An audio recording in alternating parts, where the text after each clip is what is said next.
Very very good morning all my dear students. This is Pradyumna और आज हम start करने वाले हैं बिजनेस स्टडी का next lecture number 33। So students, कैसे हैं सारे के सारे? आई होप जबरदस्ती होंगे। कॉमर्स वाले कभी खराब भी हो सकते हैं क्या, है ना?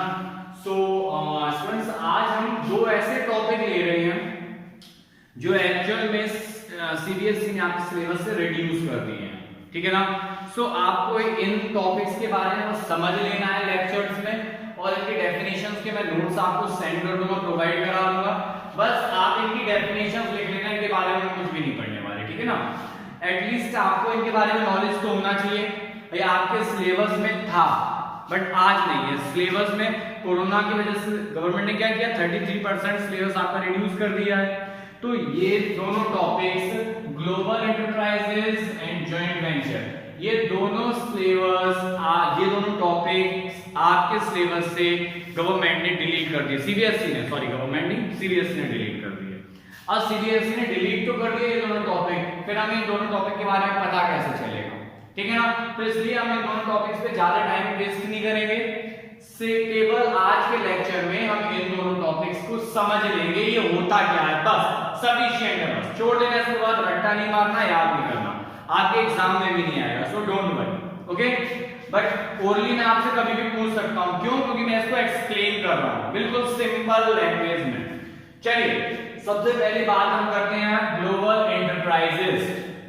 अब देखो, यहां वर्ड से समझ आ रहा है ग्लोबल। ग्लोबल मीन पूरा वर्ड। आप लोगों ने ग्लोब देखा होगा, हिस्ट्री पढ़ते हो ना, हिस्ट्री में क्या होता है, आपको एक ग्लोब दिखाया जाता है, जो दिखाया जाता है ये रहा इंडिया, ये रहा यूएसए, ये रहा क्या, पाकिस्तान। सारी की सारी कंट्रीज आपको बस एक ग्लोब मूव किया और पूरा वर्ल्ड घूम लेते हो वहीं बैठे बैठे, है ना? होता है ना? तो यहां पर क्या हो गया, ग्लोबल। ग्लोबल मीन्स पूरा वर्ल्ड। अभी तक हम क्या पढ़ते जा रहे थे बिजनेस में, केवल भाई हम कैसे बिजनेस करेंगे, आप कैसे बिजनेस करोगे, सबके साथ मिलके कैसे बिजनेस करेंगे, इंडिया में कंपनी कैसे स्टार्ट करेंगे, है ना? गवर्नमेंट कैसे कंपनी स्टार्ट करती है, तो ये सारी चीजें पढ़ी। बट अब हम अपने कंपनी को पूरे वर्ल्ड में फैलाने जा रहे हैं, बस, और कुछ नहीं है इन दोनों टॉपिक्स में, ठीक है ना? सिंपल, वही बिजनेस, वही क्वालिटीज, वही प्रोडक्ट्स, उसकी बस मैन्युफैक्चरिंग हम कैसे करेंगे। अभी तक हम नेशनल वाइज कर रहे थे पूरी कंट्री में, अब हम वर्ल्ड वाइज करने वाले हैं। तो चलिए समझते हैं इस टॉपिक को। बहुत सिंपल, ग्लोबल एंटरप्राइज, इसको हम क्या, मल्टीनेशनल कंपनीज भी बोलते हैं, ठीक है ना? अब बहुत से लोगों को समझ आ गया होगा, और बहुत से लोगों को कब समझ आएगा, MNC। आप लोगों ने सुना होगा, कहां काम कर रहे हैं, बहुत से लोग आपके आस पड़ोस में होते हैं, उनसे कोई पूछता है कहां जॉब करो, कहां पे काम करो, तो कहते हैं MNCs में हम जॉब कर रहे हैं। आपको कहते हैं देखो उनका बेटा MNC में सिलेक्ट हो गया, MNC। अब क्या बीमारी है MNC, समझ ही नहीं आता होगा बहुत से लोगों को, अब समझ आ जाएगा आपको। MNC, M means multi, N means national, C means company, यानी कि ऐसी कंपनी जो कई कंट्रीज में होती हैं। सीधी सीधी बात है, ज्यादा पचड़ में पड़ना ही नहीं। यानी कि ऐसी कंपनीज जो केवल अपने स्टेट, अपने केवल डिस्ट्रिक्ट के नहीं, बहुत से भाई केवल गिरोर के अंदर काम कर रहे हैं, फिर कुछ है पूरे मैनपुरी डिस्ट्रिक्ट के अंदर काम कर रहे हैं, कुछ है पूरे यूपी में काम कर रहे हैं, कुछ है पूरे के पूरे इंडिया में काम कर रहे हैं। बट यहां पर केवल इंडिया में काम करने से नहीं, यहां पर तो कई कई कंट्रीज में काम कर रहे हैं, उनकी बात करते हैं। वो सारी की सारी कंपनी जो कई कंट्रीज में काम कर रही हैं, उनको बोलते हैं मल्टीनेशनल कंपनी। यानी कि इसको दो वर्ड से मिलकर बनाया है, मल्टी प्लस नेशनल, ठीक है ना? जब मल्टी प्लस नेशनल किया तो क्या हो गया, मल्टीनेशनल कंपनीज, MNC, ठीक है ना? ये बात आपको समझ आ गई। इसी को हम बोलते हैं ग्लोबल एंटरप्राइजेस। फॉर एग्जांपल हम देख लेते हैं, आप लोगों ने एक नाम बहुत सुना होगा, अभी तक गर्मियों में खूब पियोगे आपने, क्या, कोल्ड ड्रिंक, थम्स अप, है ना? तो क्या है, आपने एक ब्रांड सुना होगा, बहुत फेमस ब्रांड, कोको कोला। बताओ, कोको कोला आप सबने सुना है या नहीं सुना है? सुना है सबने, ठीक है?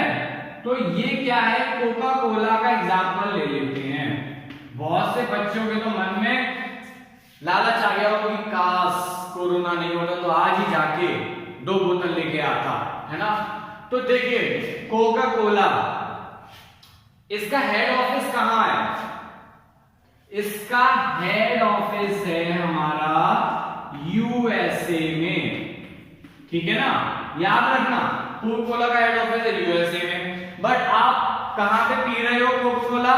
इंडिया के अंदर, यानी कि कोका कोला यूएसए में हेड ऑफिस है बट इंडिया में भी सेल कर रहा है। और आपको एक बात बता दूं, आपको जान के हैरानी भी होगी, कोका कोला पूरे वर्ल्ड की हर कंट्री के अंदर प्रेजेंट है, यानी कि 200 से 200 कंट्रीज इसने ऑक्यूपाई कर रखी हैं।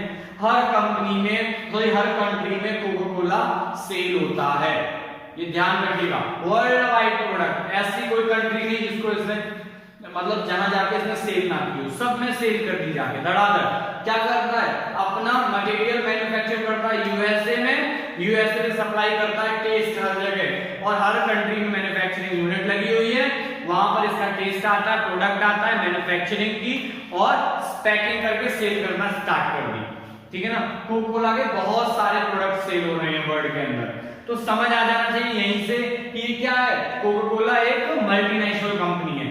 इसके अलावा आपने एक और चीज सुनी होगी, अपने इंडिया के एग्जांपल लेते हैं, है ना, बाहर के एग्जांपल क्यों लेने?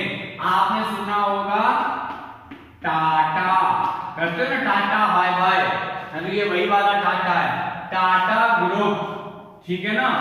टाटा ग्रुप वर्ल्ड के टॉप लार्जेस्ट ग्रुप्स में से एक है, याद रखिएगा। बट इसका हेडक्वार्टर कहां है?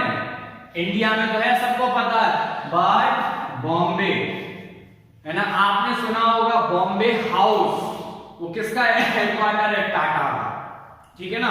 तो मुंबई में इनका हेडक्वार्टर है, याद रखिएगा, है ना। थोड़ी नॉलेज भी, एक्स्ट्रा नॉलेज भी होनी चाहिए सबको। बट इनके होटल्स, इनके स्टील बिजनेस, इनके अदर बिजनेसेस पूरे वर्ल्ड में फेमस है, पूरे वर्ल्ड में फैले हुए हैं, है ना। इनका ऐसा कोई इन्होंने काम ही नहीं छोड़ा जो उन्होंने ना किया हो, ठीक है ना।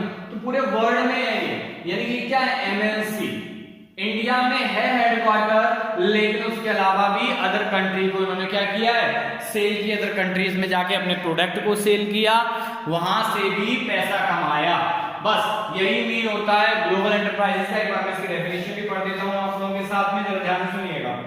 The term multinational consists of two different words, multi and national. Multi mean many and national mean nations or country. Therefore, a multinational company may be defined as a company that has business operations in many countries. Such a company has factories, branches, workshops, offices in different countries. Their branches are also called majority owned foreign affiliate, यानी कि MOFA. A multinational company is also known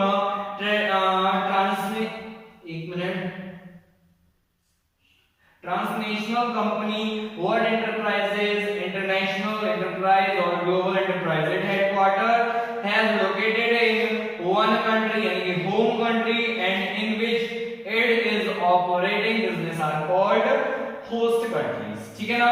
I hope आपको ये समझ आ गया होगा। इसके बाद हम बात करते हैं यहाँ पे फायदे क्या क्या होते हैं, फीचर्स क्या क्या होते हैं। एक तो बहुत ज्यादा ह्यूज क्वांटिटी में कैपिटल इन्वेस्ट होती है, नंबर 1 पॉइंट। नंबर 2 पॉइंट, इसका साइज बहुत बड़ा होता है इन बिजनेस, इसका मींस लार्ज क्वांटिटी, है ना, and large number of branches. Next point, नई नई चीजों का हम इनोवेशन करते हैं, ठीक है ना, टेक्नोलॉजी एडवांस हो जाती है, ठीक है ना, और कंट्रीज के बीच में आपसी कॉम्बिनेशन बहुत अच्छे होने लगते हैं। भाई जिन कंट्रीज के बीच में ट्रेड सबसे ज्यादा होगी वहां पर कॉम्बिनेशन सबसे अच्छे होंगे, है ना।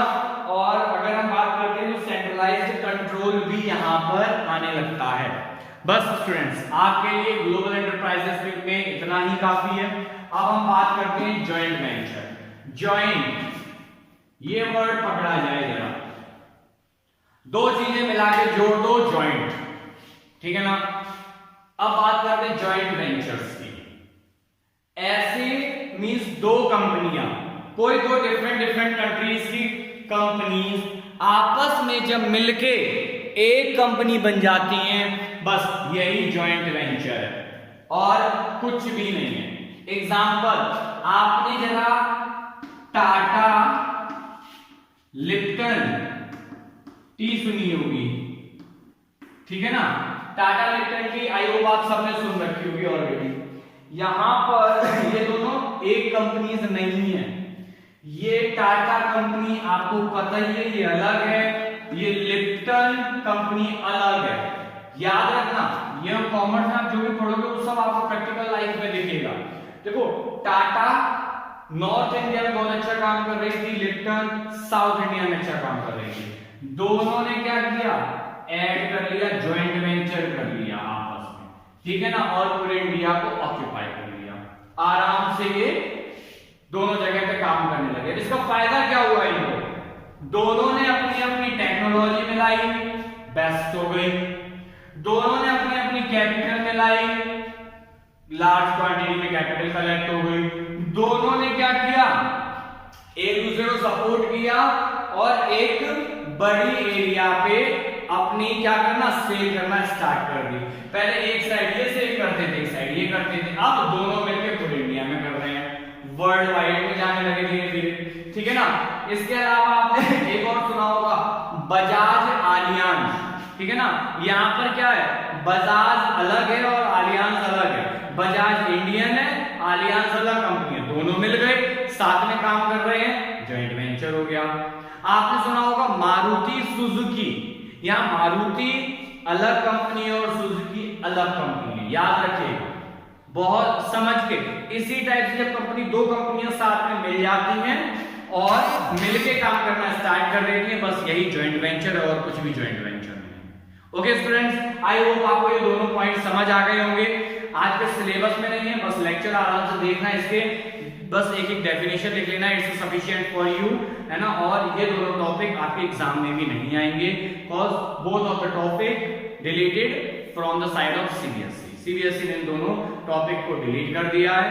बाकी मैं ऐसे पढ़ाता रहूंगा, जो जो टॉपिक आपके डिलीट हो गए होंगे सिलेबस से, मैं उनके बारे में बस एक लेक्चर में आपको समझा दूंगा, बस। उसके अलावा आपको ना पढ़ना है, ना याद करना है, ना कुछ करना है, क्योंकि आपके एग्जाम में नहीं आएंगे। बट आपको समझ आना चाहिए। कल को कोई अगर इन टॉपिक पे बात कर लेता है, multinational, global enterprises, joint venture, तो आपको चीजें एटलीस्ट समझ आएंगी। आपको वहां पर नॉलेज शो नहीं करनी, बट आपको समझ तो आना चाहिए ना।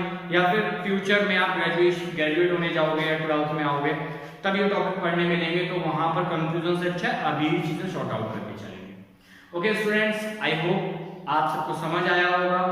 Okay students, thank you and have a nice day.